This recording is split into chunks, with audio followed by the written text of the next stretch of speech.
ஸ்தோத்திரம் ஸ்தோத்திரம் ஸ்தோத்திரம் ஸ்தோத்திரம். தகப்பனை நன்றி செலுத்துகிறோம். ஹல்லேலூயா. கர்த்தருடைய நாமம் மகிமைப்படுவதாக. இந்த கால வேளையிலே நாம் தேவ சமூகத்திலே கடந்து வந்திருக்கிறோம். ராமேஸ்வரம் பகுதியிலே சூத்திரம் எழுப்புதல் கூட்டங்கள் மத்தியிலே இப்பொழுது காலை ஜெபத்தை நாம் இந்த நாளிலே துவங்கி கர்த்தருடைய நாமத்தை மகிமைப்படுத்துகிறோம். இப்பொழுதும் நாம் இந்த காலை ஜெபத்தை ஹல்லேலூயா கர்த்தர் நமக்கு ஆசீர்வதிக்கும்படியாக ஸ்தல சபையில் ஒருவராக இருக்கிற ஜேம்ஸ் ஏரோக் அவர்கள் மத்தியிலே வந்து ஜெபத்தை செய்து துவங்கி வைப்பார்கள். Praise God. நன்றி ஆண்டவரே, நன்பின் தகப்பனே, உமக்கு நாங்கள் நன்றி செலுத்துகிறோம்ப்பா. காலைதோறும் உடைய கிருபைகள் புதியவைகளாக இருக்கிறப்பா. ஆண்டவரே, நாங்கள் போற்றுகிறோம், நாங்கள் உயர்த்துகிறோம். சர்வ வல்லவரே, இந்த காலை ஜெபத்தை தேவன் ஆசீர்வதிப்பீராக. இதை பார்த்து கொண்டிருக்கிற ஒவ்வொருவருக்கும் ஆண்டவரே, கர்த்தாவை கேட்கிற வார்த்தைகள், ஆண்டவரை பாடுகிற பாடல்கள் மூலியமாக தேவன் ஒரு மறுரூபங்களை, தேவன் ஒரு மாற்றங்களை, தேவனின் சரீரத்தில் நல்ல சுக பலனை தேவன் கொடுக்க நீர் வல்லவராயிருக்கிறீர். ஆண்டவர் பரிசுத்த ஆவியானவர் தொடர்ந்து வழி நடத்துவீராக. ஆண்டவரே, உடைய கரத்தில் ஒப்புக் கொடுக்கிறோம், அன்பையாவை ஒப்புக் கொடுக்கிறோம். ஆண்டவரே, தேவன் ஆளுகை செய்ய வழி நடத்துங்க, தொடக்கம் முதல் முடிவு வரை. ஆண்டவரே, உடைய தேவ பிரசன்னம் நிரம்பி வழியட்டும். ஆண்டவரே, ஆட்கொள்ளுங்க, வழி நடத்துங்க. இயேசுவின் நாமத்தினால் ஜெபிக்கிறோம் எங்கள் நல்ல பிதாவே, ஆமென். அவருடைய நாமத்தை பாடல் மூலமாக மேம்படுத்துவோமாக. கர்த்தர் நம்மை நடத்துவதாக. ஸ்தோத்திரம். ஹல்லேலூயா. உங்க கிருபை இல்லாம வாழ முடியாதப்பா, உங்க கிருபை இல்லாம வாழ தெரியாதப்பா, உங்க கிருபை இல்லாம வாழ முடியாதப்பா, உங்க கிருபை இல்லாம வாழ தெரியாதப்பா. நான் நிற்பதும் உங்க கிருபைதா, நான் நிலைப்பதும் உங்க கிருபைதா, நான் நிற்பதும் உங்க கிருபைதா, நான் நிலைப்பதும் உங்க கிருபைதா, நான் நிற்பதும் நிலைப்பதும் உங்க கிருபைதானப்பா, நான் நிற்பதும் நிலைப்பதும் உங்க கிருபைதானப்பா. ஓ, உங்க கிருபை இல்லாம வாழ முடியாதப்பா, உங்க கிருபை இல்லாம வாழ தெரியாதப்பா. காலை எழுந்தவுடன் ஒரு கிருபை தாக்குது, வாழ்நாள் முழுவதும் மகிழ்ச்சிக்குள்ளே நல்லது. காலை எழுந்தவுடன் ஒரு கிருபை தாக்குது, வாழ்நாள் முழுவதும் மகிழ்ச்சிக்குள்ளே நடக்குது. நீ மூலமாகாமலே இதுவரை காத்தீரையா, நலவின நேரங்களில் கிருபை தாங்குறையா.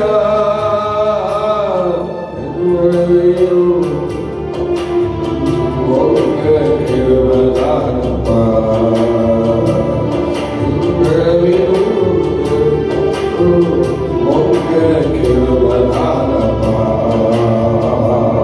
உங்க கிருபை இல்லாம வாழ முடியாதப்பா, உங்க கிருபை இல்லாம வாழ தெரியாதையா. உமது கிருபையினால் சத்துருக்களை அறிந்திடுவே, ஆத்துமாவை சஞ்சலப்படுத்தும் யாவரையும் சங்கரிப்பே. உமது கிருபையினால் சத்து சத்துருக்களை அழித்திடுவே.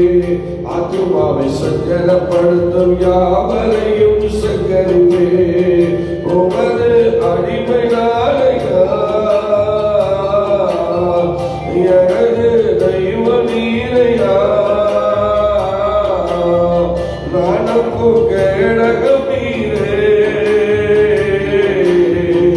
எனது கோட்டை துருகமே. நான் நம்பும் கேடகம் நீ நாளையா.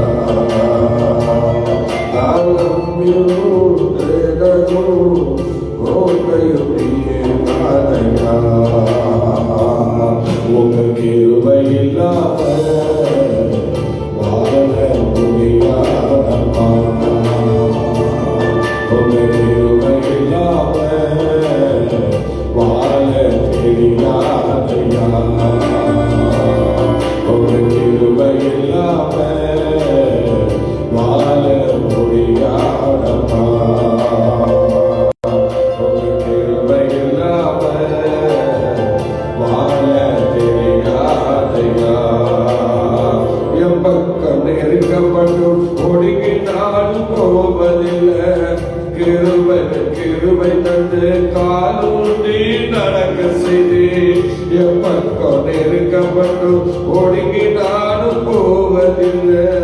கிருபை தந்து காலூன்றி நடக்க செய்து. வான்களின் கால்களை போல பலனாய் ஓட செய்திலே. உயர்ந்த ஸ்தலங்களில் என்னை எனதாய் நடக்க செய்திலே. என் நரனும் என் கோட்டையும் உயர்ந்த அடைக்கலம் நீரே. என் நரனும் என் கோட்டையும் உயர்ந்த அடைக்கலம் நீரே. உங்க கிருபை இல்லாம வாழ முடியாதையா. உங்க கிருபை இல்லாம வாழ தெரியாதையா. உங்க கிருபை இல்லாம வாழ முடியாதையா. உங்க கிருபை இல்லாம வாழ தெரியாதையா. காலையில் எழுந்தவுடன் ஒரு கிருபை தாக்குது. வாழ்நாள் முழுவதும் மகிழ்ச்சிக்குள்ளே நடக்குது. காலையில் எழுந்தவுடன் ஒரு கிருபை தாக்குது. வாழ்நாள் மகிழ்ச்சிக்குள்ளே நல்லது.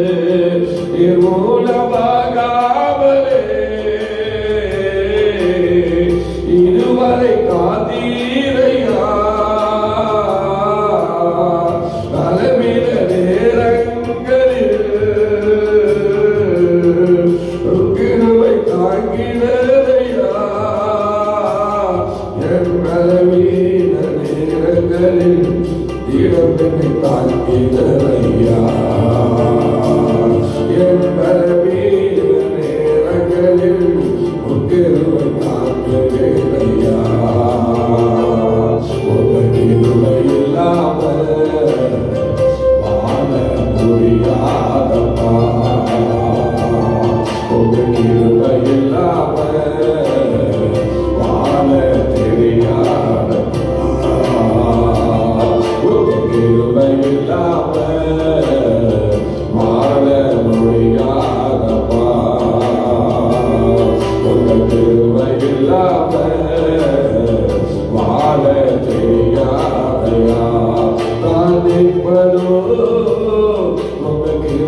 இல்லாம வாழ தெரியாதப்பா.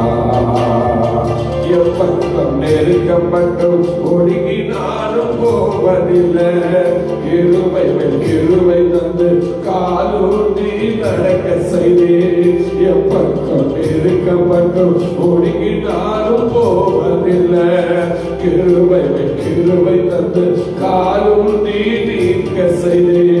மான்களின் கால்களை போல பலனாய் ஓட செய்தீரே. உயர்ந்த ஸ்தலங்களில் திறனாய் நடக்க செய்தீரே. என் அளவு என் உயர்வையும் என் உயர்ந்த அடைக்கலம் நீரே. என் அளவு என் தொல்லையும் உயர்ந்த அடைக்கலம் நீரே. ஒரு கிருபை இல்லாம வாழ முடியாதப்பா. ஒரு கிருபை இல்லாம வாழ தெரியாதப்பா. ஒரு கிருபை இல்லாம வாழ முடியாதப்பா. ஒரு கிருபை இல்லாம வாழ தெரியாதப்பா. நான் இப்பதோ உங்க கிருபையா. நான் இருப்பதோ உங்க கிருபையா. நான் இருப்பதோ உங்க கிருபையா. நான் இருப்பதோ உங்க கிருபையா. நான் இருப்பதோ நிலைப்பதோ உங்க கிருபையானப்பா. நான் இருப்பதோ நிலைப்பதோ உங்க கிருபையானப்பா. உங்க கிருபை இல்லாம வாழ முடியாதப்பா.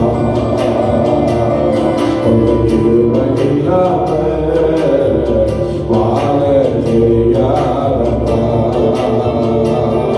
உங்க கிருபை இல்லாம வாழ முடியாதப்பா. உங்க கிருபை இல்லாம வாழ தெரியாதப்பா. உங்க கிருபை இல்லாம வாழ முடியாதப்பா.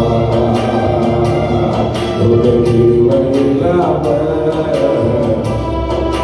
தெரியாதப்பா. கிருபையே கிருபையே மாறாத உங்க கிருபையே. கிருபையே கிருபையே மாறாத உங்க கிருபையே. கிருபையே கிருபையே மாறாத உங்க கிருபையே. கிருபையே கிருபையே மாறாத உங்க கிருபையே. உழைக்கப்பட்ட நேரத்திலெல்லாம் என்னை உருவாக்கின கிருபையிலே. நான் உழைக்கப்பட்ட நேரத்திலெல்லாம் என்னை உருவாக்கின கிருபையிலே. கிருபையே கிருபையே மாறாத நல்ல கிருபையே. கிருபையே கிருபையே மாறாத நல்ல கிருபையே. உங்க கிருபைதான் என்னை தாங்குகின்றது. உங்க கிருபைதான் என்னை நடத்துகின்றது. உங்க கிருபைதான் என்னை தாங்குகின்றது. உங்க கிருபைதான் என்னை நடத்துகின்றது. சொல்லும் போல நேரத்திலெல்லாம் கிருபையிலே நான் சொன்ன போன நேரத்திலெல்லாம்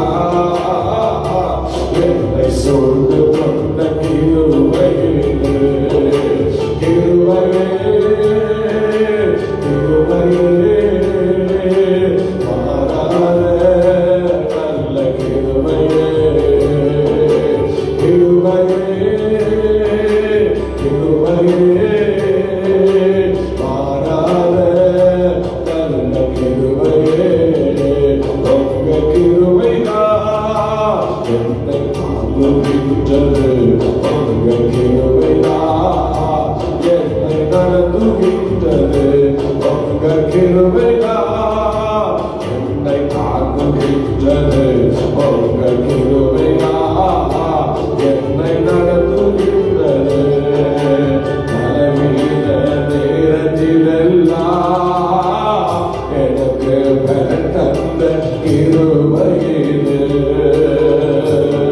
என் பலவீன நேரத்திலெல்லாம் எனக்கு பெறத்தந்த கிருபையிலே கிருபையே கிருபையே மாறாத நல்ல கிருபையே கிருபையே கிருபையே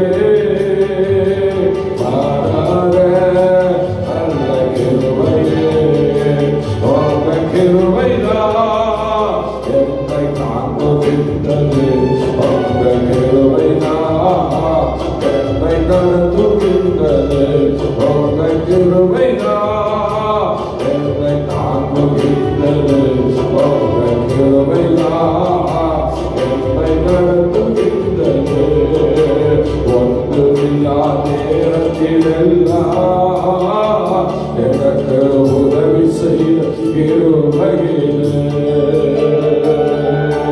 ஒன்றுமில்லா நேரத்திலெல்லாம் எனக்கு உதவி செய்த கிருபையிலே கிருபையே கிருபையே மாறாத நல்ல கிருபையே கிருபையே கிருபையே மாறாத நல்ல கிருபையே உங்க கிருபைதான் என்னை தாங்குகின்றது உங்க கிருபைதான் என்னை நடத்துகின்றது உங்க கிருபைதான் என்னை தாங்குகின்றது உங்க கிருபைதான் என்னை நடத்துகின்றது உங்க கிருபைதான் என்னை தாங்குகின்றது உங்க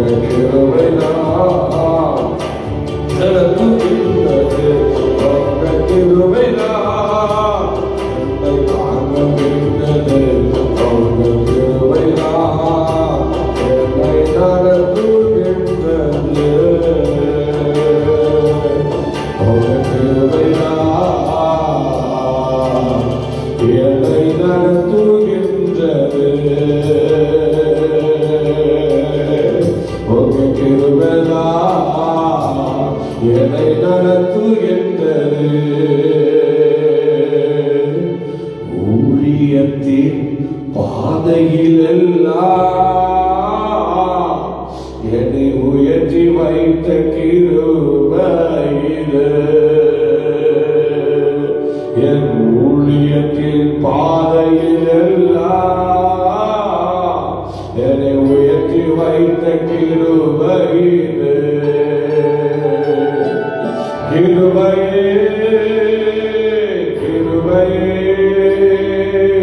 மாறாத நல்ல கிருபையே கிருபையே கிருபையே மாறாத நல்ல கிருபையே உங்க கிருபைதான் என்னை தாங்குகின்றது உங்க கிருபைதான் என்னை நடத்துகின்றது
அதிசயங்களை காணப்படும் இயேசுவின் நாமத்தில் பிதாவே.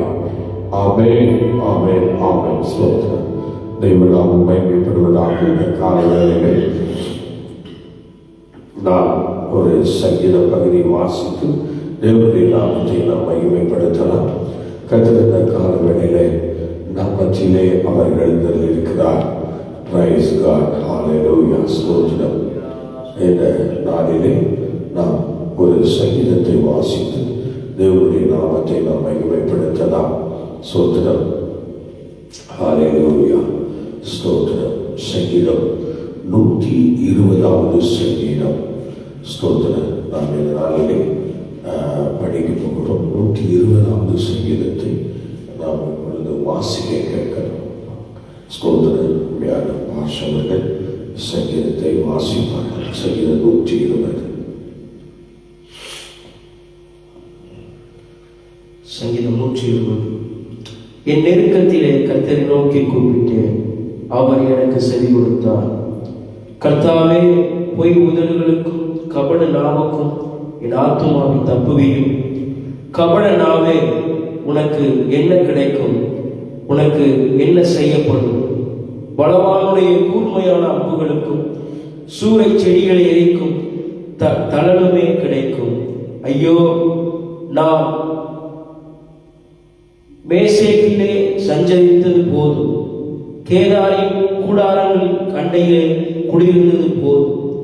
சமாதானத்தை பகைக்கிறவர்களிடத்தில் என் ஆத்துமா குடியிருந்தது போதும். நான் சமாதானத்தை நாடுகிறேன், அவர்களோ நான் பேசும்போது யுத்தத்துக்கு எத்தனப்படுகிறார்கள். ஆமென்.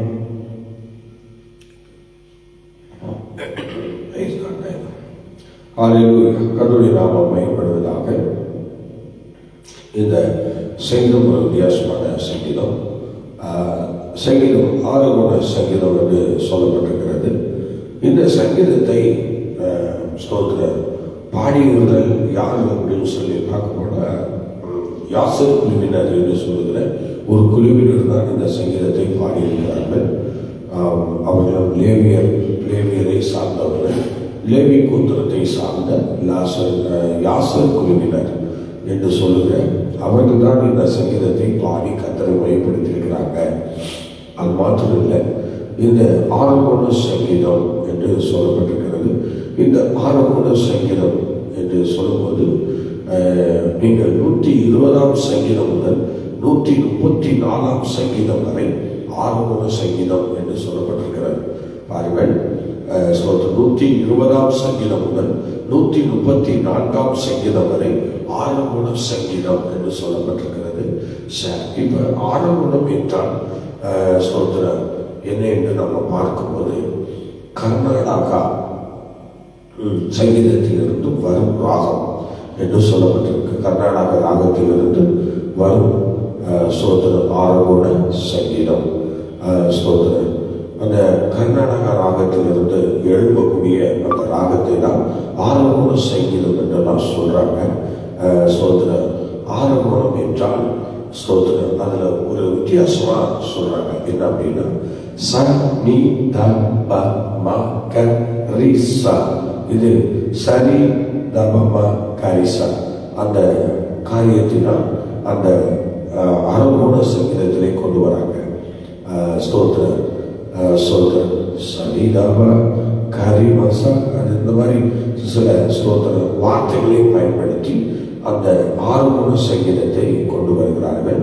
இது ஆறுமுக சங்கீதத்திற்கு எபிரேய மொழியில் சம்பந்தம் உண்டா என்று பார்க்கும்போது 120 134 வரை சங்கீதத்தில் கொடுக்கப்பட்ட எபிரேய தலைப்பு என்ன அப்படின்னு சொல்லி பார்த்தீங்கன்னா சீல் ர ம ம ஹலத் ஏறுகிற சங்கீதம் அப்படின்னா ஏறுகிற சங்கீதம் என்று சொல்லப்பட்டிருக்கிறது. ஸ்தோத்திர ப சீல் ர ம லோத் ஸ்தோத்திர மாலோத் அப்படின்னு சொல்றாங்க. மாலோத் அப்படின்னு சொன்னா ஏறுகிற சங்கீதம் என்று சொல்லப்பட்டிருக்கிறது. ஏறுகிற சங்கீதம் என்று ஸ்தோத்திர சொல்லப்பட்டிருக்கிறது. இதுல சங்கீதம் 4ஆம் சங்கீதம் தாவீதால், 1ஆம் சங்கீதம் சாலமோனால் எழுதப்பட்டது என்று சொல்லப்படுகிறது. ஸ்தோத்திர அப்படி சொல்கிறார்கள். இஸ்ரவேல் மக்களால் பாடப்பட்டு பண்டிகை காலங்களிலே ஸ்தோத்திரம் இந்த சங்கீதங்களை பாடி வருகிறார்கள். பண்டிகை காலங்களிலே இந்த சங்கீதங்களை பாடி வருகிறார்கள். ஸ்தோத்திரம் இந்த சங்கீதம் ஸ்தோத்திரம் இந்த பண்டிகை காலம் என்று சொல்வது லேவியர் புஸ்தகத்தில் 21ஆம் அதிகாரத்திலே பண்டிகை நாட்களில் எருசலேமுக்கு ஸ்தோத்திரம் எல்லாரும் கடந்து அப்பொழுது இந்த பாடல்கள் அங்கே பாடப்படுவதாக சொல்லப்பட்டிருக்கிறது. ஸ்தோத்திரம் அப்ப இந்த ஸ்தோத்திரம் கத்தோலிக்க பைபிள்ல எப்படி சொல்லியிருக்கு அப்படின்னா சீயோன் மலை தியான பாடல் என்று சொல்லப்பட்டிருக்கிறது. ஸ்தோத்திரம் எப்படி கத்தோலிக்க பைபிள்ல சீயோன் மலை தியான பாடல்கள் என்று அந்த கத்தோலிக்க பைபிள்ல சொல்லப்பட்டிருக்கிறது. ஸ்தோத்திரம் இவ்விதமாக இந்த வசனங்கள் ஒவ்வொன்றும் ஸ்தோத்திரம் பயங்கரமான சில விஷயங்களை நமக்கு வெளிப்படுத்தக்கூடியதாக இருக்கிறது. நீங்கள் ஸ்தோத்திரம் வாசித்து பார்த்தால் ஸ்தோத்திரம் இதுல ஸ்தோத்திரம் வசனத்தை நாம் படிக்கலாம். ஸ்தோத்திரம் ஸ்தோத்திரம் வாசிகள் 5ஆம் வசனம் முதல் 7ஆம் வசனம் வரை வாசிக்கும் பார்க்கலாம். ஐயோ, நான் மேசேக்கிலே சஞ்சரித்தது போதும், கேதாரின் கூடார அண்டையிலே குடியிருந்தது போதும், சமாதானத்தை பகைக்கிறவரிடத்தில் என் ஆத்துமா குடியிருந்தது போதும். நான் சமாதானத்தை நாடுகிறேன், அவர்களோ நான் பேசும்போது யுத்தத்துக்கு எண்ணப்படுகிறார்கள்.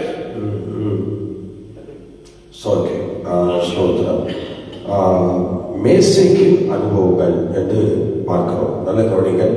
மேசேக்கின் அனுபவங்கள் 5 முதல் 7 வசனங்கள் வரை ஸ்தோத்திரம் 1 5 வசனங்கள் மேசேக்கின் அனுபவங்கள். ஸ்தோத்திரம் 5 முதல் 7 வசனங்கள் வரை கேதாரின் அனுபவங்கள். ஸ்தோத்திரம் மேசேக் என்றால் என்ன? அந்த வார்த்தைக்கு ஸ்தோத்திரம் என்ன அர்த்தம் என்றால் ஸ்தோத்திரம் உயரம் என்று அர்த்தம் சொல்லுவாங்களா? மேசேக் என்றால் ஸ்தோத்திரம் உயரம் என்று அர்த்தம். உயரம் ஐரோப்பிய நாடுகளில் எப்படி வந்தது என்றால் நோவாவின் மகன் யாவேத் மூலமாய் வந்தது என்று தெரிவிக்கப்படுகிறது. சொல்லுவாங்களா? நோவாவின் மகன் யாவேத் மூலமாக இந்த சூழ்நிலை அங்கே உருவானது என்றும் பார்க்கிறோம். இந்த மேசேக் எங்க இருக்கு அப்படின்னு சொன்னா ஆதியாகமத்தின் புஸ்தகம் 10:2 நம்ம படிக்கும் போது ஸ்தோத்திரம் அது படி பார்க்கலாம். 10:2 படிங்க. ஆதியாகமம் 10:2. யாவேத்தின் குமாரன் கோமார், மாகோ, மாதாய், யாவான், தூபால், மோசேக்கு, திராஸ் என்பவர்கள். ஓகே, தூபால் என்பது ரஷ்யாவிலே ஸ்தோத்திரம் தூபாஸ் என்கிற பட்டணம் இருக்கிறது. ஸ்தோத்திரம் இங்கே தூபால் இருக்கிறது. இங்கே ரஷ்யாவிலே தூபாஸ் என்கிற பட்டணம் இருக்கிறது. ஸ்தோத்திரம் அந்த தூபாஸ் தான் இங்கே தூபால் என்று சொல்லப்பட்டிருக்கிறது. இது யார் மூலமாக வந்தது? நோவாவின் மகன் மூலமாக யாவேத் மூலமாக உருவான காரியம் என்று இதை ஸ்தோத்திரம் சொல்லுகிறார்கள். நீங்கள் ஆதியாகமம் 4:22 படிப்பாங்களா? ஆதியாகமம் 4:22. சில்லாலும் தூபால் காயினை பெற்றார். அவன் பித்தளை இரும்பும் முதலியற்றவை தொழிலாளர் யாவருக்கும் ஆசாரியனானான். தூபால் காயினுடைய சகோதரி நாமால். இப்ப என்ன சொல்லப்பட்டிருக்கிறது அப்படின்னா, பித்தளை இரும்பு தொழில் நடத்தி வந்தவர்கள் என்று சொல்லப்பட்டிருக்கிறது. பித்தளை இரும்பு தொழில் இவங்க நடத்தி வந்தாங்களாம்.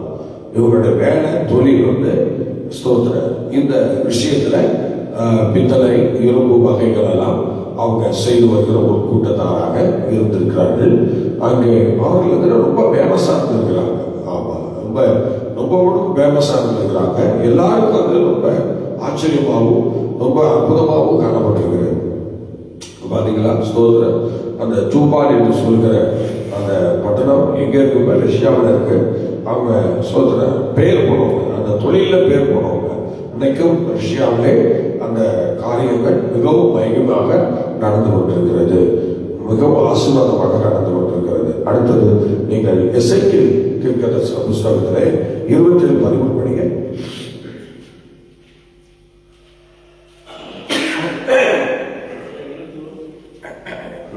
27:13.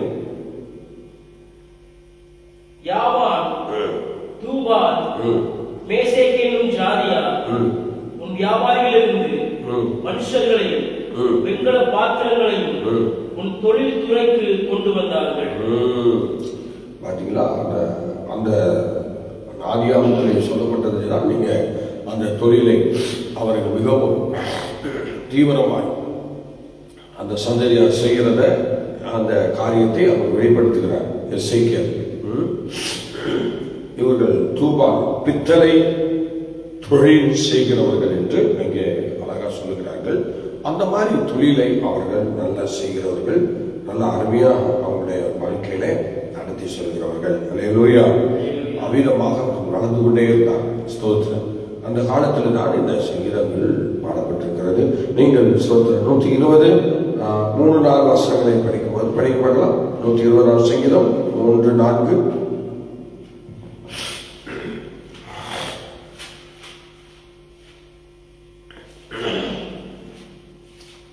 3-4 வசனங்களில் கபடனாவே உனக்கு என்ன கிடைக்கும்? கபடனாவே உனக்கு என்ன கிடைக்கும்? உனக்கு என்ன செய்யப்படும்? உனக்கு என்ன செய்யப்படும்? பலவானுடைய கூர்மையான அம்புகளுக்கும் சூறை செடிகளை எரிக்கும் தரடுமே கிடைக்கும். சூறை செடி அப்படின்னா என்ன சொல்றாரு? திருப்படிங்க திருப்படிங்க போகலாம். பலவானுடைய கூர்மையான அம்புகளுக்கும் சூறை செடிகளை எரிக்கும் தரடுமே கிடைக்கும். எதுக்கு? ஸ்தோத்திரம். ஃபர்ஸ்ட் வாசிங்க. 4 வசனம் படிங்க. கபடனாவே கபடனாவுக்கு என்ன கிடைக்கும்? சூறை செடியை எரிக்கும் தழுமே என்று சொல்லப்பட்டிருக்கிறார். இப்ப அந்த கபடனாவு இன்னைக்கு நிறைய பேரிடத்துல ரொம்ப சாவகாசமா போயிட்டு வருது. நிறைய இடத்துல கபடம்னா உள்ளத்துல ஒண்ணு வச்சுட்டு வெளியில ஒண்ணு பேசுவாங்கல்ல. அந்த மாதிரி நிறைய குடும்பங்களை இன்னைக்கு நம்ம பார்க்கிறோம். சபைகள்லயும் வெடிச்சுட்டாங்க. நிறைய பேர் வளர்ந்துட்டாங்க. சபைகளுக்குள்ளேயும் அந்த மாதிரி பிரச்சனைகள் இன்னைக்கு வளர்ந்து கொண்டிருக்கிறார். எனக்கு அன்பான தேவனுடைய பிள்ளையே, நீ கபடனாவோடு இருக்கிற அந்த அனுபவங்கள் அது ஒரு ஆபத்தான விஷயம். சோதனை பார்த்தீங்களா? சோதனை. ஆமா, கபடனாவும் என்று சொல்லும் போது அது மிகவும் வேதனைக்குரிய ஒரு அனுபவம். நல்ல ஜெபிப்பாங்க, நல்ல ஆண்டவரை துதிப்பாங்க. ஆனா இந்த கபட நாவுக்கு சில வேலைகள்லாம் கொடுப்பாங்க. இதெல்லாம் யோசிச்சு பாருங்களேன். இதெல்லாம் அப்படி நம்ம செய்யலாமா? இந்த கபடத்தனமான காரியங்கள்ல ஈடுபடலாமா? அநேக தேவனுடைய பிள்ளைகள் இன்னைக்கு அப்படிதான் பண்றோம். நீங்க ஒரு சங்கீதத்துல தாவீது சொல்லும்போது என்ன சொல்றாரு பாருங்க. ஸ்தோத்திரம். சங்கீதம் 108ங்களா? 108 நினைக்கிறேன். அதுல ஒரு காரியத்தை சொல்றாரு. என்ன சொல்றாரு? ஸ்தோத்திரம். ஹல்லேலூயா. ஸ்தோத்திரம்.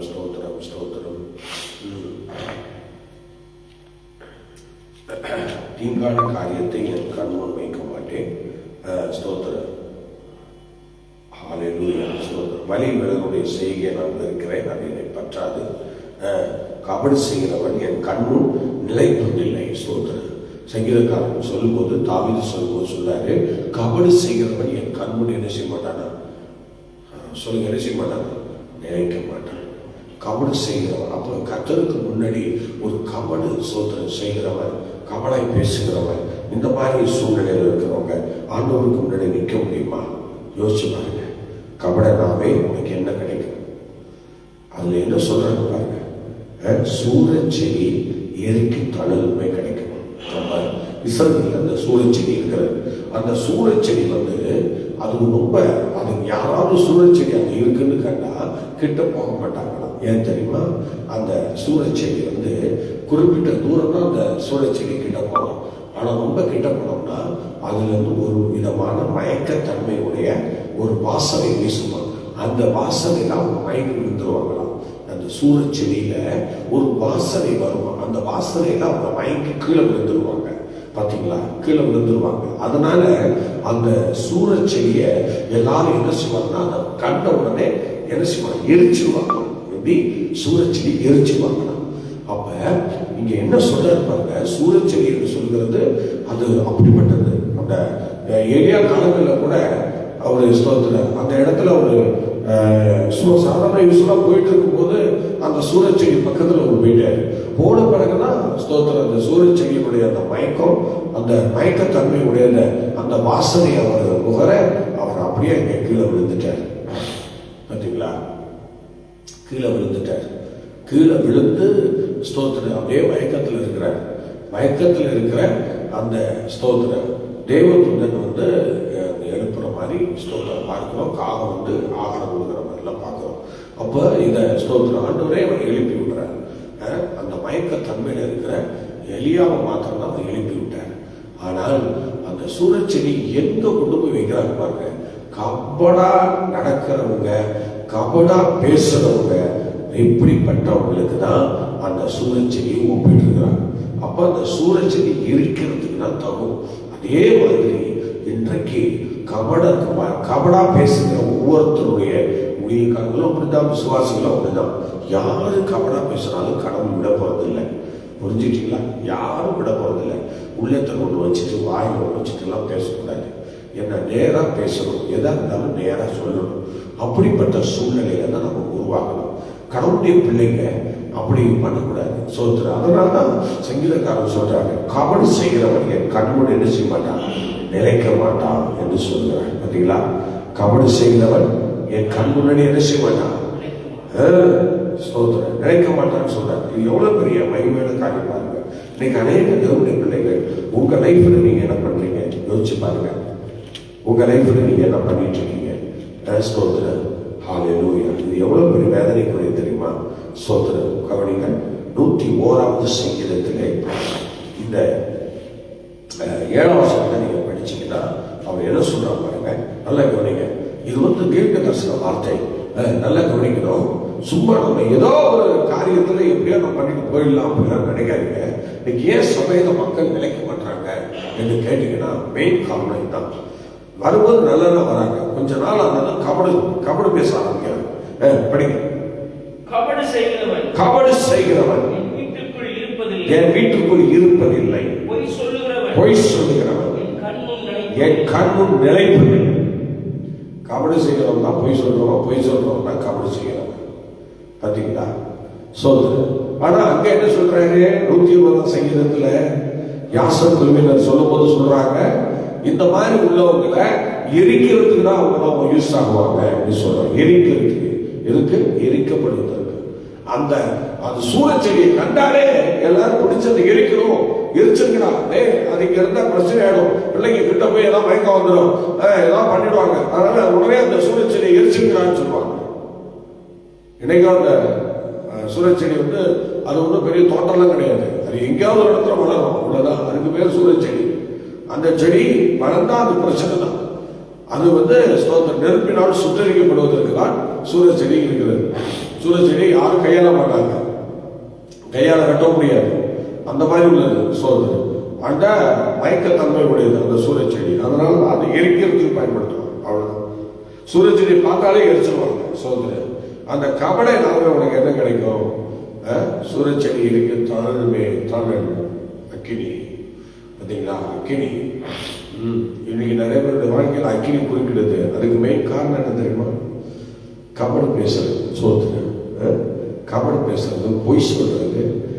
அப்படி ஸ்தோத்திரம் ஸ்தோத்திரம். பழைய ஏற்பாட்டில் அக்கினி ஏறிக்கொண்டிருக்கு. ஆனால் புதிய ஏற்பாட்டில் சோதனை அனினாலும் சபீராலும் என்ன பண்றாங்க?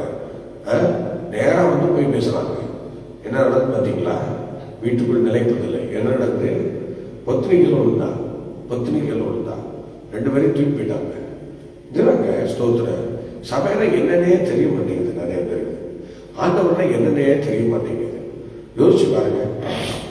ஆண்டவர் கரெக்டாக சொன்னார்ல, தாவீதை கொண்டு கரெக்டாக சொல்லிட்டார் பாருங்க. இது தாவீது எழுதின சங்கீதம் 101. அவர் சொல்றாரு, இல்லை ஏன் வீட்டுக்குள்ள கபடி செய்கிறவன் நினைக்க மாட்டான், பொய் பேசுகிறவன் நினைக்க மாட்டான் சொல்லிட்டார். அவ்வளவுதான். தாவீதுடைய எல்லா காரியமும் தீர்க்க தரிசன வார்த்தைகள், சங்கீதங்கள் எல்லாம் தீர்க்க தரிசன வசனங்கள். நல்லா கவனிக்கணும். கபடி செய்கிறவன் என் கண்முன் இருப்பதில்லை, பொய் சொல்லுகிறவன் என் வீட்டுக்குள் சேர்க்கப்படுவது நிலைப்பதில்லை. அவ்வளவுதான். இன்னைக்கு எல்லாம் வீட்டை விட்டு வெளியே போயிட்டே இருக்கிறாங்க.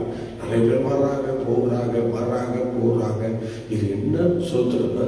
வந்தா ஒரு ஸ்டாண்டர்டா வந்து நிலைக்கிற மாதிரி ஜனங்கள் இன்னைக்கு விட்டு கொடுக்க மாட்டேங்கிறாங்க. ஏதாவது ஒரு கபட்டுத்தனமான விஷயங்களை பொய் பேசுகிற சூழ்நிலையில உருவாகிறாங்க. இதெல்லாம் செய்யக்கூடாது, பேசக்கூடாது என்று தெரிஞ்சு கூட நம்ம என்ன பண்றோம்? சில விஷயங்களை பண்றதுனாலதான் கர்த்தரே என்ன பண்றாரு? அனுப்பி விடுகிறாரு. ஆகவே எனக்கு பிரியமான கர்த்தருடைய பிள்ளை, நல்லா யோசிச்சு பாருங்க. இந்த கபடா பேசுறதெல்லாம் விட்டுருங்க, பொய் பேசுறத போல விடுங்க. சோதனை. அதனால உங்களுக்கு என்ன கிடைக்க போகுதுன்றீங்க? அக்கினி தான் வரும். சோதனை. எரிக்கிற அக்கினி இருக்கு பார்த்தீங்களா? அதுதான் வரும். சோதனை. நீ நேர்மையா நடந்தா சமாதானத்துக்குள் பிரவேசிப்ப. இப்படியெல்லாம் பொய் பேசிக்கிட்டு கபடத்தனம் பண்ணிக்கிட்டு இப்படியெல்லாம் நம்ம பண்ணோம்னா நம்ம ஆசீர்வதிக்கப்பட முடியாது. ஆகவே இன்னைக்கு ஒரு தீர்மானம் பண்ணுங்க. இனிமே நான் இந்த மாதிரி சூழ்நிலையில நான் இறங்க மாட்டேன், கபடு பேச மாட்டேன், பொய் பேச மாட்டேன், ஆண்டவருக்காக நான் உண்மையை மாத்திரம் தான் பேசுவேன் என்று நீங்க ஒரு தீர்மானத்தை எடுங்க. ஏன்னா உண்மையில மனுஷன் தான் பரிபூர்ண ஆசீர்வாதங்களை பெறுவான். ஸ்தோத்திரம். ஆகவே நீங்க உங்க இஷ்டத்துக்கு நீங்க அப்படி பண்றதுனாலதான் கர்த்தர் நீங்க சபைகளை வளர விடாம அந்த பேய் தடம் பண்ணிட்டு இருக்கான். ஸ்தோத்திரம். சபைகள் இன்னைக்கு வளர மாட்டேங்குது. காரணம் உங்களை மாதிரி ஆகார் மாதிரி சில பேர் இருக்கிறதுனால தான். ஆகார் மாதிரி சில பேர் இருக்கிறதுனால தான் சில பேருக்கும் பாதிப்பு ஏற்படுது. அதனால ஒரு மனதிற்கு நேராக வாங்க. சபை கர்த்தருடைய சபை, ஆண்டவர் சுயரத்தம் செஞ்சு சம்பாதித்து வீட்டுக் கொண்ட சபை வளர்க்கப்படணும், சபை நல்லா வளரணும். அதுக்கு மெயின் காரணம் நல்லா தெரிஞ்சீங்க. அதுக்கு மெயின் காரணம் என்ன? சபை வளரணுமா? நீங்க வந்து கபடத்தனம் பண்ணக்கூடாது, பொய் பேசக்கூடாது. இதெல்லாம் கொஞ்சம் தூக்கி எறிஞ்சிருங்க. சோதரன், இதுல இருந்து கொஞ்சம் வெளியே வாங்க. யார் பேசுறாலும் பேசிட்டு போட்டோம், அவங்கள பார்த்து நீங்க பேச வேண்டாங்க. ஆமா, நீங்க பேசாதீங்க, நீங்க சைலண்டா, நீங்க அந்த மாதிரி சூழ்நிலைக்கு இறங்காதீங்க. கர்த்தர் உங்களை மேன்மைப்படுத்துவார், கர்த்தர் உங்களை ஆசீர்வதிப்பார், நிச்சயமா கர்த்தர் உங்களை வழி நடத்துவார். ஆகவே இந்த கால வேளையில உங்களை நீங்க ஒப்பு கொடுத்து ஆண்டவரை நீங்க மகிமைப்படுத்த வேண்டும். சூரச் செடி எரிக்கும் தளருமே அவளுக்கு கிடைக்கும் என்பது இங்கே ஸ்தோத்திரம். ஹல்லேலூயா. அப்படிப்பட்ட சூழ்நிலை ஸ்தோத்திரம் காணப்படுகிறது. ஸ்தோத்திரம். நீங்கள் ஸ்தோத்திரம் உன்னத பாட்டு 1:5 படிக்க பார்க்கலாம். உன்னத பாட்டு 1:5.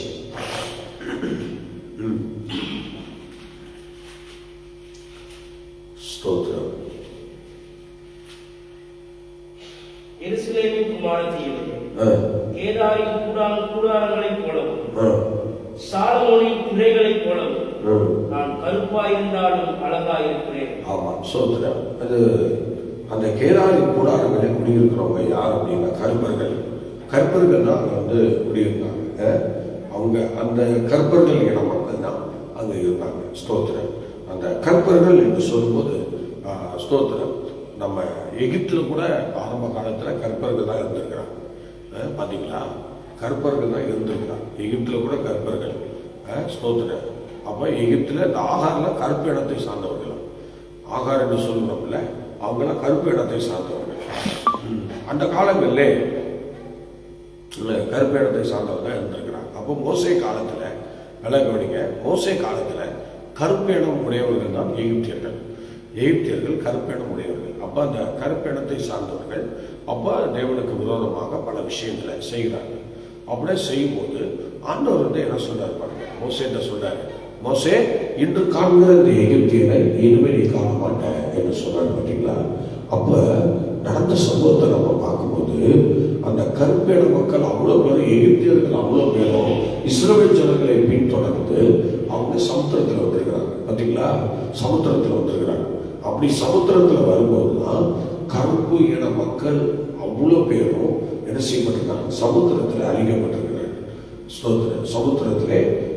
சமுத்திரத்தினால் அழிக்கப்பட்டிருக்கிறாங்க. அதுக்கப்புறம் எகிப்தில் இருந்தவங்கலாம் யார் அப்படின்னு கேட்டீங்கன்னா வெள்ளை சிவப்பு அந்த மாதிரி எல்லாம் கலந்து மிஸ்ஸிங் ஆயிடுச்சு. அந்த மிஸ்ஸிங்லாம் பல இடங்களிலிருந்து, பல ஊர்களில் இருந்து, பல நாடுகளில் இருந்து குடியேறினவர்கள் தான் இப்ப எகிப்தியர்கள். இப்ப பல ஜாதியினர் அங்க இருக்கிறாங்க, பல மதத்தினர் அங்க இருக்கிறாங்க. எகிப்துல இப்ப எல்லாரும் கலந்துட்டாங்க. எல்லா நாட்டு மக்களும் இணைஞ்சுதான் இப்ப எகிப்தியர்கள் என்று சொல்றாங்க. பாத்தீங்களா? அப்ப அதுக்கு முன்னாடி கருப்பேன மக்கள் தான் இருந்திருக்கிறாங்க. ஆனா தேவனுடைய வசனம் அங்கே நிறைவேறுகிறது. இன்று காண்கிற இந்த எகிப்தியரை இனிமேல் நீ காண மாட்டாய் என்று சொன்ன அந்த வார்த்தை இன்னைக்கு அந்த வசனங்கள் அங்கே நிறைவேறுகிறது. பாருங்க, எவ்வளவு ஆச்சரியமா இருக்கிறது, எவ்வளவு அதிசயமா இருக்கிறது. ஸ்தோத்திரம். கர்த்தர் ஒரு வார்த்தை சொன்னால் அது சொன்னதே, ஆமா, அதை மீற மாட்டாங்க. இன்று காண்கிற எகிப்தியரை இனிமேல் நீ காண மாட்டாய், முடிச்சா அவ்வளவுதான். அப்படியே நடத்தினார்கள். எகிப்தியர்கள் அவ்வளவு பேரும் சமுத்திரத்திலே அழிக்கப்பட்டிருக்கிறார்கள். அதுக்கப்புறம் உருவானவர்கள் பல இடங்களிலிருந்து வந்து குடியேறினவர்கள் தான் இன்னைக்கு எகிப்தியர்களாக வாழ்ந்து வருகிறார்கள். இன்னைக்கு பல மத மக்கள் அங்கே இருக்கிறாங்க, பல சூழ்நிலைகள் அங்கே இருக்கிறாங்க. இன்னைக்கு ஒரு ஸ்தோத்திரம் ஒரு கண்ட்ரியாக மாறி சில ஜாதியினருக்கு அது கொடுக்கப்பட்டு எடுத்துக்கொண்டார்கள். இப்ப அந்த ஜாதியினர் எல்லாம் அழிக்கப்பட்டார்கள். ஆகவே சொன்னாங்க, கபடு சொல்லிட்டு மாறக்கூடாதுல. அவன் பார்வன் சொல்லிட்டு மீறிட்டான்.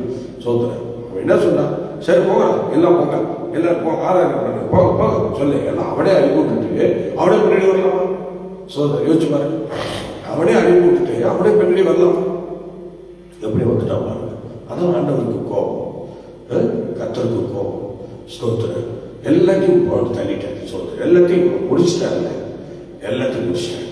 ஹல்லேலூயா. ஆகவே பிரியமான கர்த்தருக்குள்ளே ஸ்தோத்திரம். இப்பொழுது நான் வாசித்தபடி கபடு செய்கிறவன் கடவுள் நினைக்க மாட்டான். பார்த்தீங்களா? என் வீட்டுக்குள்ளே இருப்பதும் இல்லை. அதனால இந்த நாளிலே ஒப்பு கொடுங்க. தேவ சபையில் இருக்கிறவங்க எல்லாம் கொஞ்சம் தூய்மையா இருங்க. ஸ்தோத்திரம். கபடு செய்கிற அனுபவத்தை விடுங்க. ஆவியானவருடைய விருப்பத்தை நீங்க நிறைவேற்றுங்க. நிச்சயமா கர்த்தர் உங்களை நடத்துவார். தேவன் உங்களை ஆசீர்வதித்து உயர்த்துவார். அதனால தேவன் நம்மை கண்காணிக்கிறார் என்கிற ஒரு எண்ணத்தோடு நாம் காணப்படுவோம். கர்த்தர் இந்த காலங்களே நமக்கு ஆசீர்வதிப்பாராக. ஜெபிக்கலாமா?